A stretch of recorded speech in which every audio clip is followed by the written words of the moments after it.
Hi, I'm Luann Hammond, drivingthenation.com. We're going to get a little bit of history of one of the cars that's going to be in tomorrow's Pebble Beach Concours d'Elegance. And the owners, Alan and Nancy Strong, are going to tell us about it. Good morning. Good morning.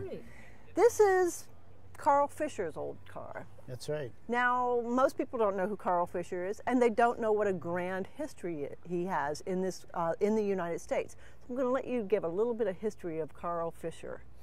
Well, Carl Fisher was born in Greensburg, Indiana in 1874 from a poor rural background, and he got involved in auto racing at that point because bicycles weren't going fast enough for Carl.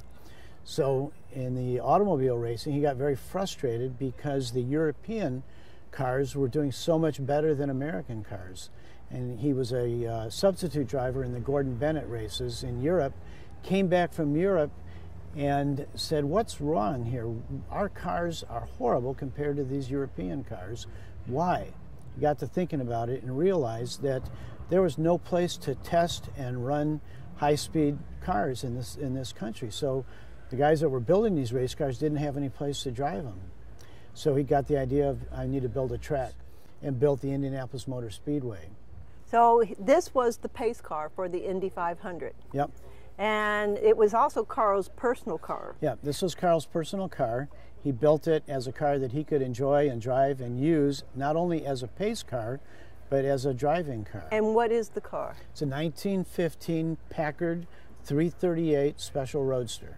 And this car only has about 36,000 miles on the odometer. That's what we think. We don't know for sure, but that's what shows on the odometer. And the reason that would be is because in 1927, Carl sold the Speedway. Sold the Speedway to Eddie Rickenbacker. And all of its assets.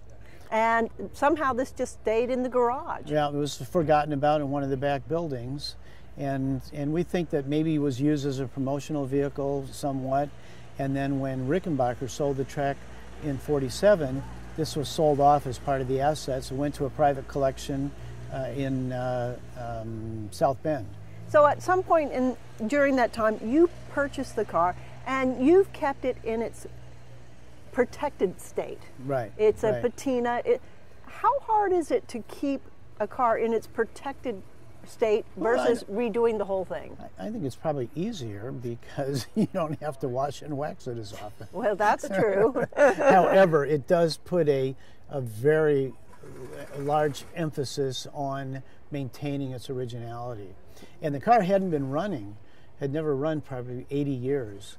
And so we wanted to get it running for the pace car reunion at the Indy Speedway last year, and actually was able to do that and took it around the track 101 years later since it was last there. So that was very exciting. If you don't know Carl Fisher, you know Miami Beach, you know the Lincoln Highway, you know Montauk, New York, you know Indy 500. All of those are his creations. And if you know Fisher Island, that was named in respect for Carl Fisher. Yeah. Yes, a beautiful car, a beautiful history. Alan, Nancy, thank you so much. You're welcome. Thank you. Thank you.